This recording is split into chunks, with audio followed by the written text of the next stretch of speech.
Karnataka government is facing another crunch of funds. This time, the transport ministry in the state has said that the BJP government left behind a liability of 5,900 crores to the transport corporations, which includes outstanding payments for diesel, employees' provident funds and procurement of materials.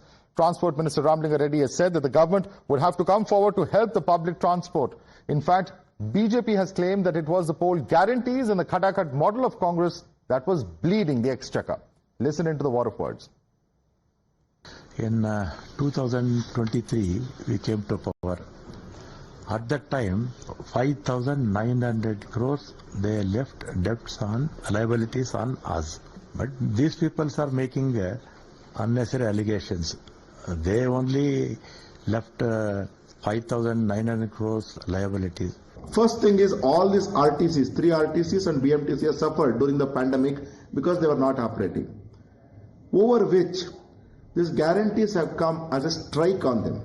Today we have seen a Congress MLA saying that there is no funds for developing a constituencies. What is the guarantees doing for us? You're watching the News Hour at 10, debate number 2 on Times Now, Super Prime Time.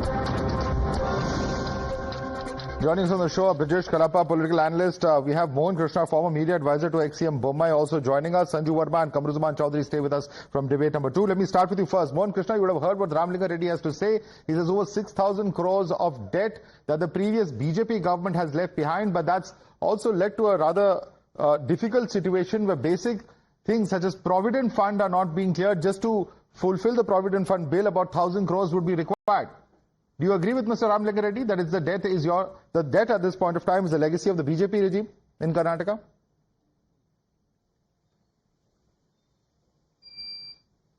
Very good evening, Madhav. I heard Ramlinga Reddy saying that 5,500 crores debt we have left. Then how did Mr. Bommai presented a surplus budget of 600 crores? And why is they are in debt today? Now, coming to the point, they have not paid the salaries for several months to them. On December 9th, they are going on a protest against the government. All the SRTCs, the Northeast, West, and ksrtc and everybody, they are going on a protest. Why is this situation today? You are not collecting you have given the target to the government officials to collect the taxes. You have not reached there. And you have given the guarantees to the people, although you have not fulfilled almost 100% of the guarantees you have given to them. Even then, 59,000 crores have been spent every year now for guarantees. Now it has gone up also, and somewhere now after that also, forget about this protest now. Madhav, they have cut down the BPL cards. Okay.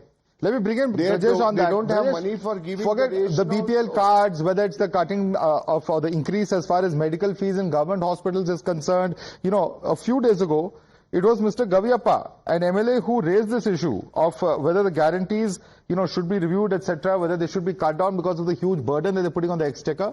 And Mr. D.K. Shivakumar came to say that he would send a show cause notice to him. What's really going on? Because this is not the BJP or the JDS. It is the Congress's own MLAs who are speaking up now in Karnataka. Brajesh.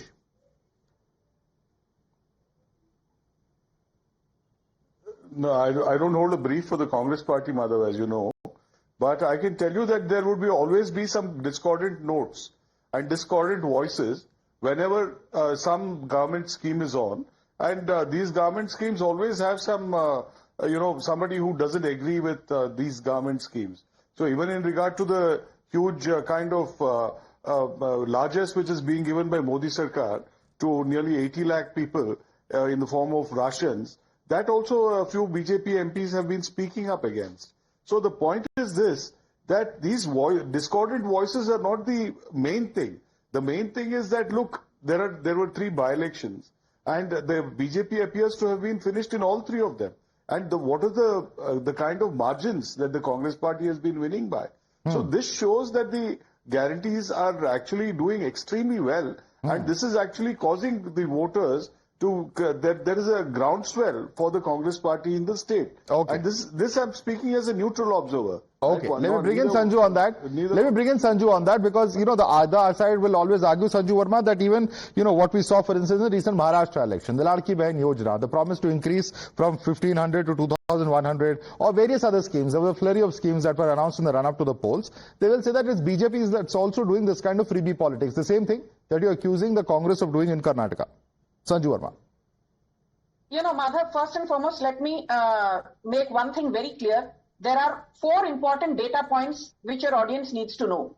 While presenting the, budget for the next 1 year, just a couple of months back, the Karnataka Chief Minister and the Karnataka Finance Minister, they actually thanked the BJP saying that they were left with a revenue receipts of 3,68,674 crore, a revenue surplus of 402 crore, a revenue deficit of just 0.97% of Karnataka's GDP, and a fiscal deficit of just 2.95% of Karnataka's GDP. So the most important thing is that we left you with a revenue surplus, we left you with revenue receipts of almost 4 lakh crore, we left you with revenue deficit of less than 1%. And what has happened today? The Karnataka State Road Transport Corporation Chairman S.R. Srinivas has said that when the BJP, as in the Bombay government, demitted office, the Karnataka State Road Transport Corporation had a surplus of 3,459 crore. Okay. These are data points that are available. 3,459 crore. He says that unless bus fares are raised by 15 to 20%, we will run into a revenue loss of 4,636 crore. We have very little time left. BJP, which is Sanju, we have very little time left. I'm just want to bring in Kamruzaman Chaudhary very quickly because there's just a little over a minute left. Kamruzaman Chaudhary, the point is that an argument of the BJP is that there were revenue receipts in surplus, and at this point of time, the government is looking for funds. There are all sorts of methods by which they're trying to cobble together funds. It's clearly something that has happened under the Congress's watch over the past year and a half. And therefore, squarely the responsibility of, the situation or the financial mismanagement is to lie at the doorstep of the Congress party. This is the argument of the BJP. Respond. Madhav, wherever the Congress party is there, the BJP seems to argue the fact that the Congress party has made the state bankrupt. But do the data points point to that? I believe no.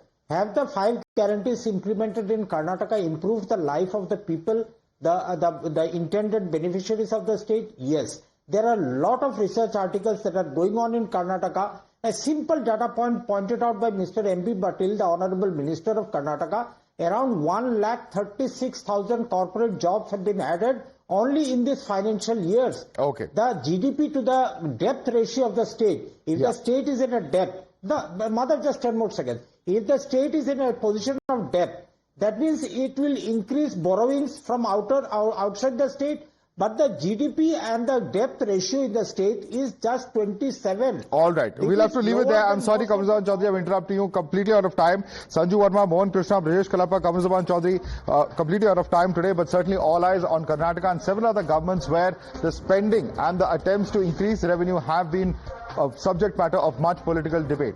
We'll have to leave it there. Thanks so much for joining us this evening.